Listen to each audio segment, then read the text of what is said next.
Greetings to you all. Happy New Year to you.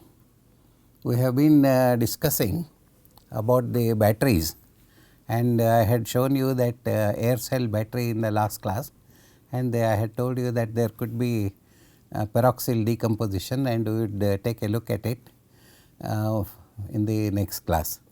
So, I had shown you this discussion, and then I had shown you this figure which contained nickel screen, air electrode, anode, cathode and all these separator. This is the separator, gasket, Teflon, etc. This I had already shown you. So, the miniature air cell cathode, regarding this I had explained to you that we are talking about peroxyl decomposition. How it will happen we will discuss in the next class, like that I had already conveyed to you. Now, here there is a sort of summary of the battery systems what we have so far discussed. So, first one is carbon, zinc and zinc MnO2 mixture, that gives you working voltage of about 1.2 volt. These kind of things you always get it in the market. Approximately whenever you go and buy a torch cell, you will always end up they would have written that 1.2 volts is the working voltage, and energy density, this and all they will not write, energy density and specific energy, watt hours per kg or temperature, etc. But this is more than enough for regular marketing technology. So, with this but for comparison, this 1.2 will not be varying much for different voltages for different batteries. Usually 1.2, 1.2, 1.3, 1.235, 1.55 like that we will get voltages, but what varies is here on the energy density and temperature range and specific energy, that is watt hours per kg.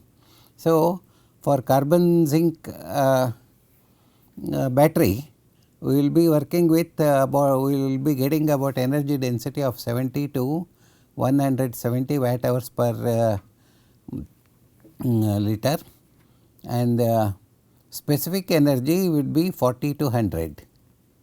This temperature range, working temperature range should be minus 40 to 50, which means that they are, you are comfortable using it in almost all kinds of environment, except maybe in the Arctic, where there may be temperatures of less than 40 or something. So, an improvement over this is alkaline manganese dioxide and zinc MnO2. This alkaline manganese dioxide is the electrolyte, and zinc is an electrode, and MnO2 is another electrode.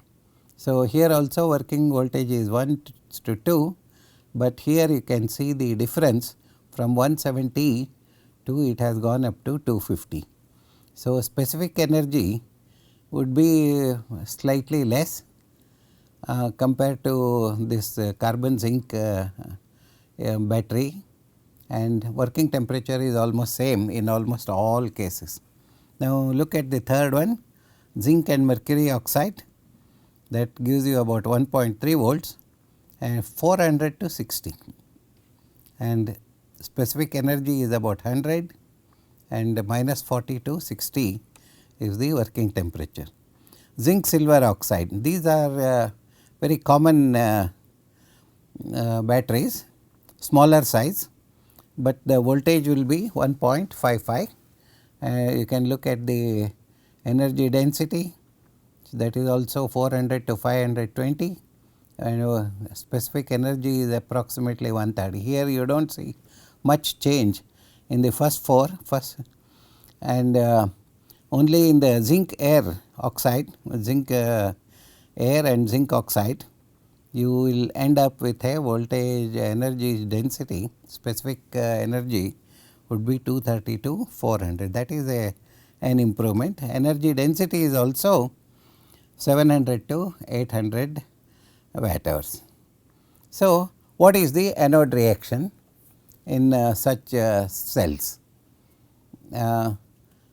Nowadays we talk about lithium batteries quite a lot, and these lithium batteries I want to spend some time with you regarding explaining the anode reactions and cathode reactions. So, the anode reaction is basically a very simple one, lithium to lithium ion plus electron, and cathode reaction there will be lithium ion and electrons, the combining the electron, and the MnO2 is there. So, this MnO2 is in the form of a paste, and what we end up is LiX MnO2. X is number of moles. So, X moles of lithium will react with X mole of electrons and MnO2 to give you LiX MnO2. So, the first step is a homogeneous reaction. This is a very homogeneous reaction in which a partially lithiated material is formed. That is, the electron is gone, but some amount of lithium is always there, cation, and that is known as partially lithiated material. So, this step is followed by a heterogeneous reaction involving manganese dioxide paste. So, that is a new compound formation, which is something like a solid state chemistry that is happening there. So, the X in LiX MnO2 here in this slide, this X is sort of not fixed. So, the proportion of lithium to MnO2 will keep on varying, that is why, but it is a solid state reaction. So, the structures of what actually LiX MnO2 is we do not know. We have to take the scanning electron microscope and other X-ray methods to determine the actual structure of the complex that is formed, and that is only part of the system. There is one more reaction that is happening, that remaining lithium will be 1 minus X, and same number of electrons will also be there, and that will react with the LiX MnO2 to give you Li MnO2. The composition of this Li MnO2 is fixed, that is a well defined material. So, the lithium MnO2 we have discussed, but then there are other kinds of cells, that is lithium iodine cells. So, here instead of MnO2 we are going to use iodine. So, lithium iodine cells are widely used in medical applications. So, iodine also forms some sort of a charge transfer complex with poly 2-vinyl pyridine, PVP it is known very commonly, which constitutes the cathode for such cells. It is not the iodine, but it is the PVP. So, the charge transfer complex is something approximately sort of not very well defined again. It is the same molecule in which the electrical charge density will be more towards one part of the molecule than in the other part. So, the charge transfer, the iodine is well known for that. Lot of iodine complexes are charge transfer complexes.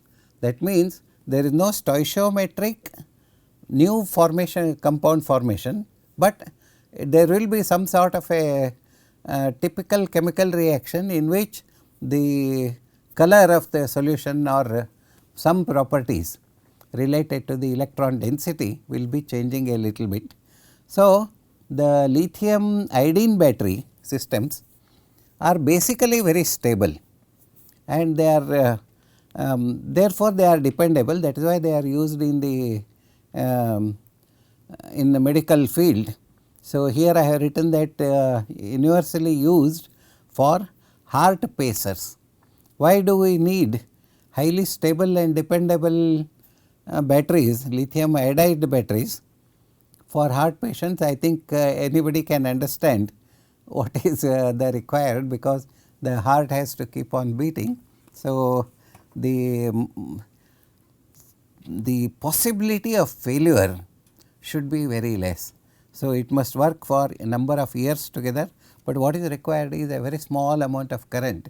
So, that the machine heart battery, if it is implanted in the body, it will keep on working for long time. And I have heard doctors say that do not worry about the implant, it will work for at least 10 years, 15 years. By that time we will see if any problem comes, and then that even 10 years of life expanded using a small lithium iodide battery itself is a great advance, because compared to other batteries, alkaline battery, even including alkaline batteries, 1.5 to 2 years is the optimum life. Afterwards the current will start slowing down, and we will be not be able to draw the current from the same battery, we have to change the battery. So, for long term working, lithium iodide batteries are the best. So, the limitation to low current densities, what we are drawing, I had shown you in the table, it is intrinsic with the lithium iodide systems. So, among the lithium cells, there are number of other variations, I can say. So, the one can be with liquid cathode, and some can be paste, a paste cathode, and then sometimes I have seen even in plastic papers the lithium paste is coated, and then that itself will serve as a cathode. So, the first successful example of such cells is lithium sulfur dioxide.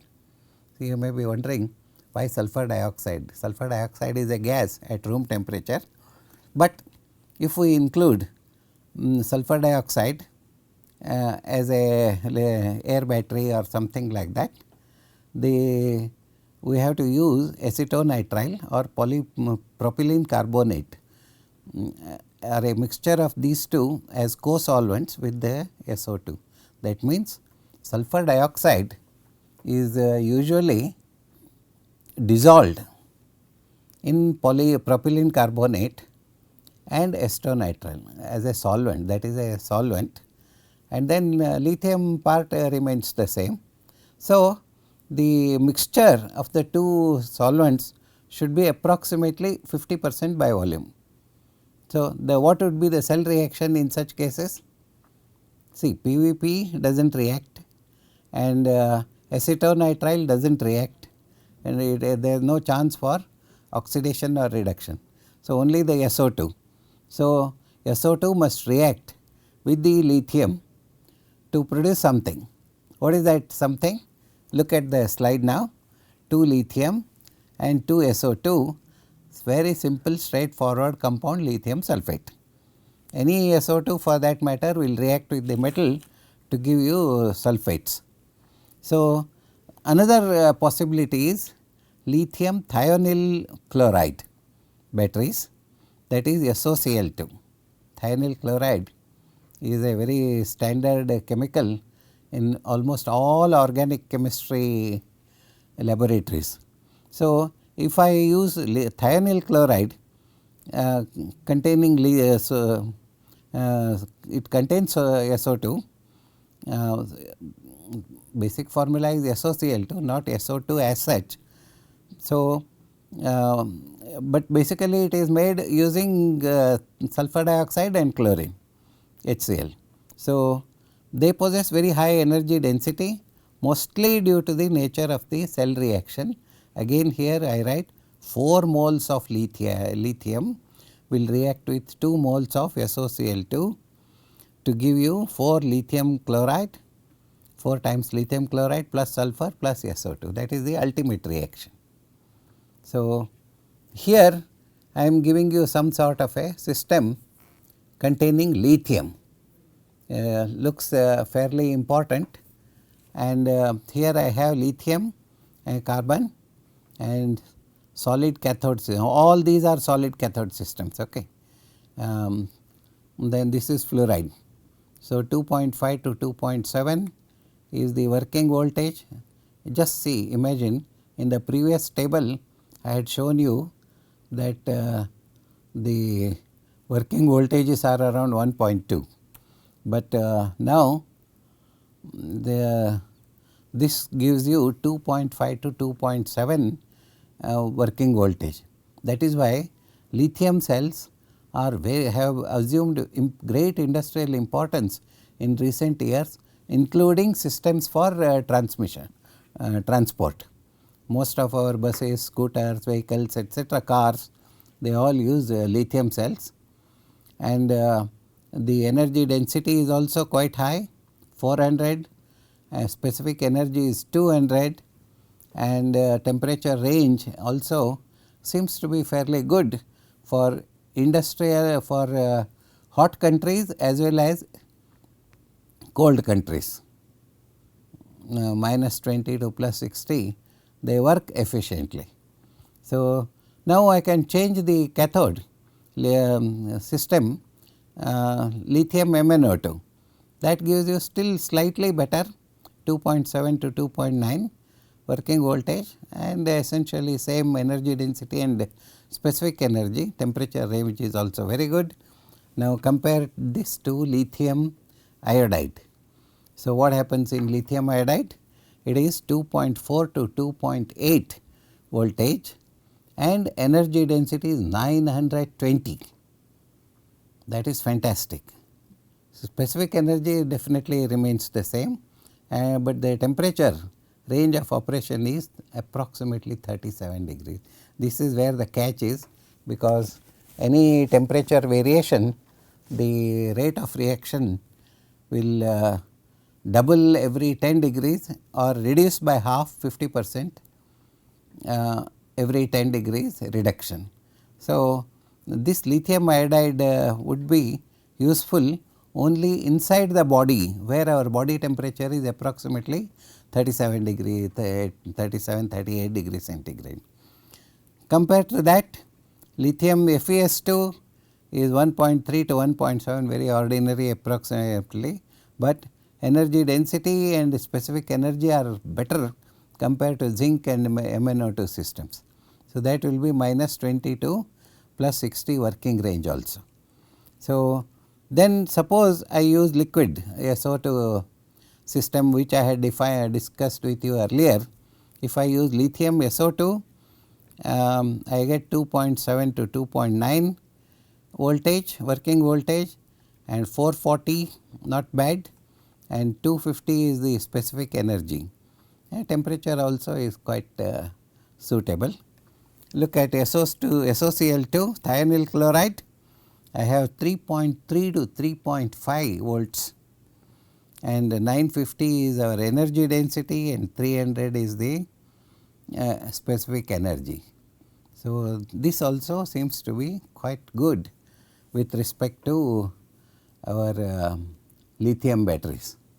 Now, I want to discuss with you something about these secondary batteries. So, in secondary batteries, what is the problem?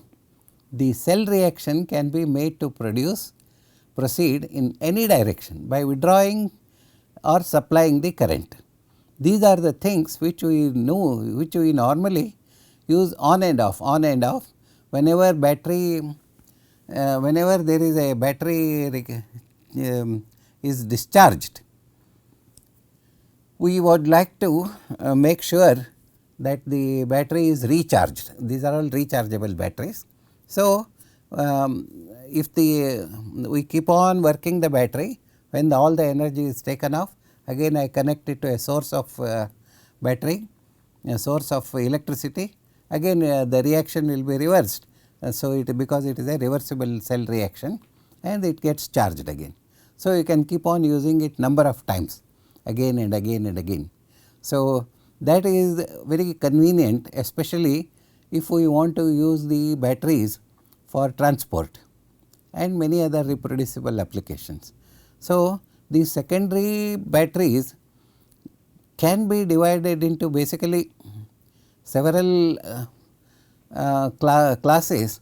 For example, lead acid batteries also are secondary batteries, acid batteries, which we are all very familiar. Most of our cars and vehicles etc., they work on lead acid batteries only. They are still useful, even though environmentally they are not very convenient. So, look at the slide now. I have 3 types of rechargeable batteries. One is lead acid accumulator or lead acid batteries, they are also called as accumulators, and the second type is alkaline storage batteries, and then third is other types of batteries including lithium and lithium ion batteries. So, all these systems, let us take a look at how they work. Now, lead acid accumulator, as you all know, is a grid of lead antimony alloy coated with lead dioxide as positive pole, that is cathode, and spongy lead as negative pole, that is the anode. The electrolyte is a 20% solution of sulfuric acid, specific gravity 1.15. Sometimes what happens now, during the reaction, the lead acid battery, the water in lead acid batteries, you see, we do not use very concentrated sulfuric acid in batteries. So, they are all diluted with water. So, over a period of time, water gets evaporated, lead gets concentrated, and not lead, so sulfuric acid, and the battery performance will come down. So, we have to keep on topping up the water with water to keep the lead acid battery working efficiently. So, not only that, I draw about 1.2 volts, but if I want to draw more, I can connect them in series and draw on more voltage. So, a number of above electrode pairs I can keep on connecting, and I can keep them separated by inert porous partitions.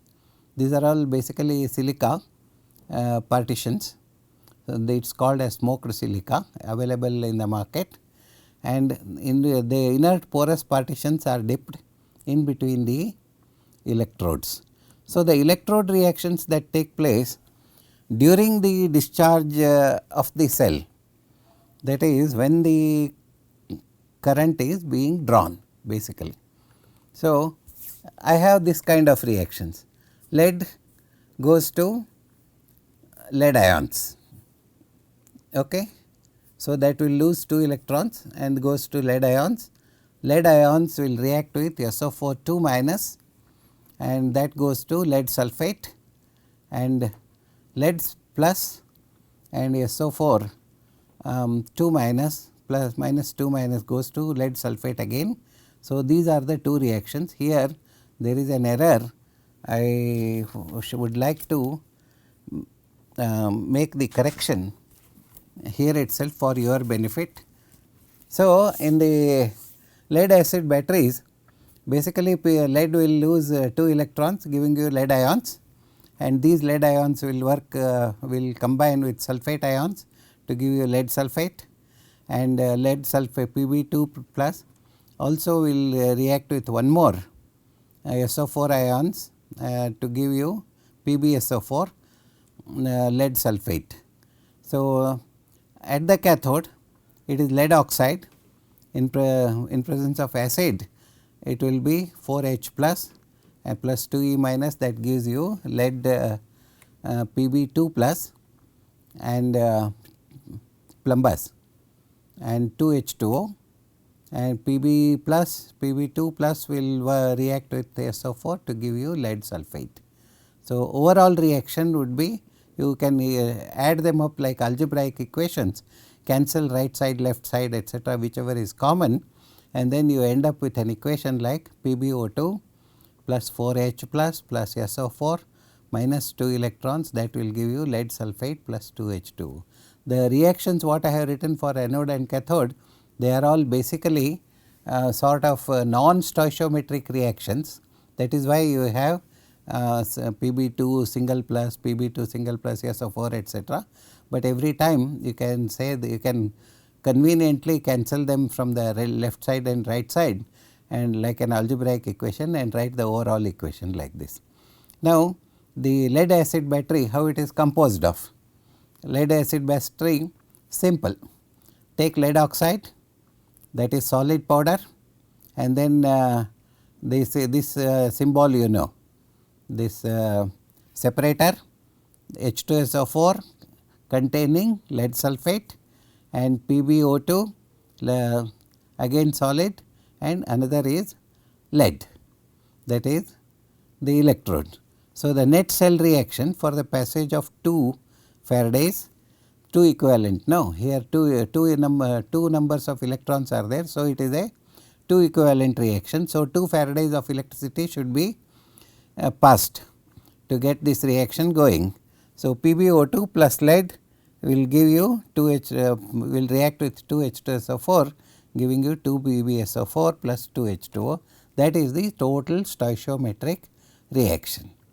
So, coming to rechargeable alkaline batteries, what is there? These are known as Edison cells.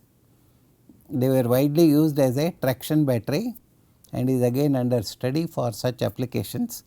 Otherwise, it is not considered today as an important commercial battery. Nobody uses them nowadays, nickel iron batteries, but at one time lot of research was going on because nickel and iron both are abundantly available in the earth's crust, and lot of metal is being used. So, people thought that could be a simple source for lot of energy for the future. Unfortunately, there are a number of operational problems, one of them being both of them can corrode. One is nickel can react with sulfur in the air and nickel sulphate, iron can get oxidized. So, cathodic properties and anodic properties will keep on changing. That is why they are not in favor for all kinds of applications. So, the nickel cell, iron cell can be represented as follows. That is, you have an iron electrode in contact with FeO, that is solid, and that is mixed with KOH, potassium hydroxide. So, potassium hydroxide you can't keep it solid, but it has to be in aqueous solution. Then the other electrode is NiO, that is the electrolyte, or Ni2O3, that is a solid, and nickel is the cathode. Very simple reaction. So, what you should do is you should have a steel grid containing iron powder as one anode and Ni2O3 or NiO mixed with nickel as the second electrode. So, steel grid as the cathode. So, the electrolyte is approximately 20 to 25% solution, that is more than enough. You can also work with 40%, 45%, 50% solution of KOH, but that is not necessary. It will not in any way help in getting the higher energy density, nor the voltage, nor the electron generation. So, basically overall reaction will remain the same whatever is the concentration of the alkali. So, because it is a 2 electron reaction again, the passage of 2 Faradays is required, and the chemical reaction can be represented as Fe plus 2 NiOH3 going to FeOH twice plus 2 NiOH twice, the nickel hydroxide and ferrous hydroxide. So, the cell voltage is approximately 1.34 volts. All these things I would, if I ask you in the examination, describe this nickel, iron nickel battery or something like that, you should be able to explain to me all these reactions in the examination. Basically, what I would be asking is, would it be correct stoichiometrically or not? What are the problems with batteries, and why they are useful, why they are not useful? Like that, I have questions I will be asking. So, please go through all these slides carefully and then I want you to study well for the examination also.